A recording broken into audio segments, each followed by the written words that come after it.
What's going on, everybody? Welcome back to another video on overcoming retroactive jealousy. My name is Matt, and in this video I'm going to be talking about my own personal experience with retroactive jealousy and my own personal compulsions. Now, remember what we talked about when it comes to retroactive jealousy. It's a form of OCD, obsessive compulsive disorder. So we get a thought that doesn't sit well with us about our significant other's past, and so we have to do some sort of compulsive behavior in order to find relief from that pain, in order to numb that pain a little bit. So I had my own, obviously, compulsions, which is why I suffered so hard from retroactive jealousy. And I thought these compulsive behaviors were doing me more good than harm, I should say, because they were harming me very, very much. But when you are suffering from RJ, your brain kind of gets locked up in a way where you don't really know what's real and what's not, and everything seems so real. These thoughts, these emotions, everything, they take control over you, and you can't really stop for a moment and say, like, this is just a thought, this isn't real, this isn't actually happening.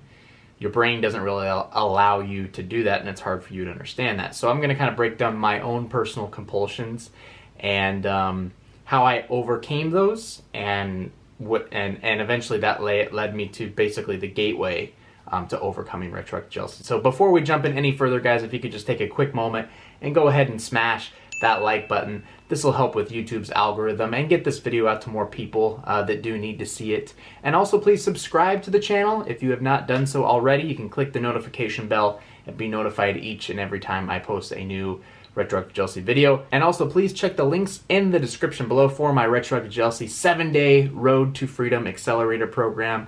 You can enroll today, and within 7 days from now, you can have all the tools and ammunition you need to overcome retroactive jealousy once and for all. So I remember on my worst months suffering from retroactive jealousy, I'd get anxiety attacks, I'd get suicidal thoughts, I'd always have this just wrenching,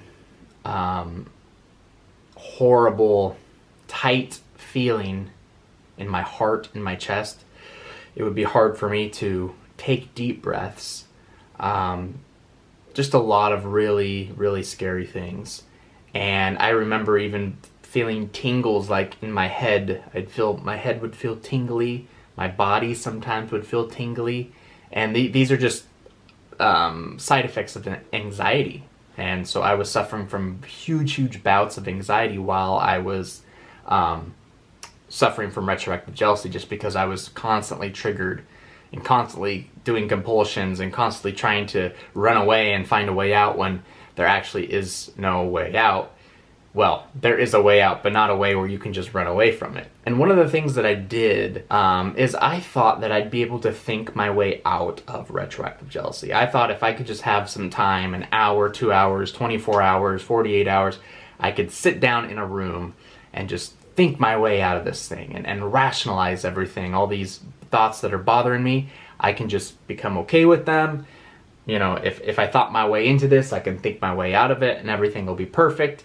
And so let me just lock myself in a room and think about it. And I would do that a lot. I'd find myself leaving work early, finding excuses to call off from work, finding excuses not to hang out with friends or people because I was having these large bouts of anxiety and retroactive jealousy that I couldn't get rid of. And I thought, if I go with them or if I do these things, it's just going to make it worse and worse and worse. And actually, I should be able to just stay here at home and just get better. And I told this story in another video, but I actually took a week off from work. And I lied. I said there was a death in my family. I took a week off from work because I thought, if I just have 1 week where I can sit at home and just think this thing over and think this thing through, in 1 week's time, I'll be completely cleared. I'll have my mind out of it. It'll be absolutely perfect. I'll get over this thing. And so for 7 days, I sat in a room and I thought about it and I thought about it, and I got twisted and tangled in these thoughts, and anxiety and all sorts of things came over me. And then 7 days from then, when I went back to work, I was worse off than I was when I left there to take the week off. So that was my first compulsive behavior that I thought was helping me, was being able to think my way out of it. Let me explore this thought over and over and over again, and I'll be able to think my way out, find a way out, and, you know, any second now, a thought, an idea will come to me and it'll just be the cure, the end all be all, and everything will just be so perfect. And well, come to find out that's just not how it works. Understanding this was tough for me because I remember first kind of reading about it in books on retroactive jealousy and online and things like that, that you should not explore these thoughts, that you should just let them come in and then just cut them off, you know, refocus on what you're doing. And that didn't make sense to me because I identified with my thoughts so much. I thought my thoughts were real and I allowed thoughts to control my life. So I thought about these thoughts that, wait, how can I just not think about it? How do you just not think about a thought? If I don't think about it, then what if this happens and what if that happens and I won't be prepared and and all these excuses came into my head and I fought it for so long not to explore, and I would always just keep doing it. And then I just kind of came to the realization one day that, you know what, it hasn't been working for me so far to continue to explore these thoughts and dig deeper into them and create different scenarios out of them that aren't even real. So why not just try this? Why not just, when I feel the thought coming, when I see the thought coming, just refocus on back what I was doing. Refocus. And I started doing that more and more, and that got easier and easier. And so the less these thoughts would come in, the more I'd think about other things, and the retroactive jealousy, the anxiety started to subside, it started to calm, and I started getting much better, much quicker. Now, another thing that I did, and this is probably the same for a lot of you, is I asked my partner questions. And this I didn't do this as much, I should say, because I didn't want to find out more information. I was worried to find out more information. I worried if I brought up this thing, hey, did you actually do this with this person? Can you describe what happened? She would tell me something that I didn't want to hear, and it would make me feel even worse, and then I'd obsess over that, and So I kind of learned that early on, so I didn't ask a ton of questions, but there would still be some kind of burning questions that I just had to get off my chest. I had to ask, I had to do these things, and it ended up doing so much more harm than good. Actually, no good came of it whatsoever, because not only did asking not help, not make me feel better, it caused arguments, it caused people to cry, it caused so many things, and it just made my relationship so much more in shambles, because I couldn't just keep my mouth shut. I had to ask, I had to get over this pain, I had to find this relief, and there is no relief that comes from it. So the couple times that I did ask questions, I realized very soon, you know, I'd rather live kind of with this unknown idea than ask and hurt someone's feelings and make someone cry or start a huge argument, or, you know, regret saying something, getting locked in the moment and getting angry, regretting stuff. So that only happened a couple times, but again, that's something that at first starting out, I thought it would help me. Oh, if I just ask a question, I'll know the answer, I'll be totally fine. Just ask a question. I bet this didn't happen, so let me just ask and clarify. I bet that maybe this did happen, but let me ask and clarify. There's no way out of these questions, because one answer to the question leads to another question, and that leads to another question, that leads to another question, and pretty soon you're just going to get all wrapped up and not know reality, you know? So it's best just to not ask the questions. And that was one thing, once I learned that, things started to get better for me. I stopped caring so much to know the answers and realized that the answers really didn't matter. No matter what they were, they didn't matter, because that's not who my partner is today when they're with me. And the last big compulsion I did was social media stalking. During one of the times where I suffered big time from retroactive jealousy, I worked 2 days a week on an overnight shift at a hotel. And so during the overnights, you know, between 1 a.m. and say 4 a.m., really nothing's going on. Everybody's asleep.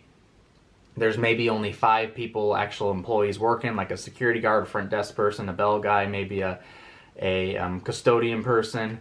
So not much going on, but we had access to the internet. So that would be my time to social media stalk. Let me go online and let me check this guy. Let me check out this ex-boyfriend guy. Let me check out this ex-lover, see what he's doing. Let me look up pictures of him. Compare me to him. See if he's ugly. See if he's not. Try to find out what my girlfriend saw in him. You know, the guy that did this with her, and try to find out what my girlfriend saw in him. Those sort of things. Thinking like I can make myself feel better if I point out all the flaws that he has. Like, oh, he's ugly. Oh, he's kind of fat. Oh, well, I'm not these things, so I'm better than him. But then at the same time, once I felt, superior, I'd then all of a sudden get these thoughts of, well, if I'm so superior than him, then am I, dating down? Then can I actually do better than my girlfriend? If she's with me and I'm this, good-looking guy, then why did she do stuff with him? Like, that's just nasty. That's just gross. And so it started making me feel disgusted with my significant other. So there was no positive outcomes in that. Again, looking for temporary relief to make myself feel better made myself worse.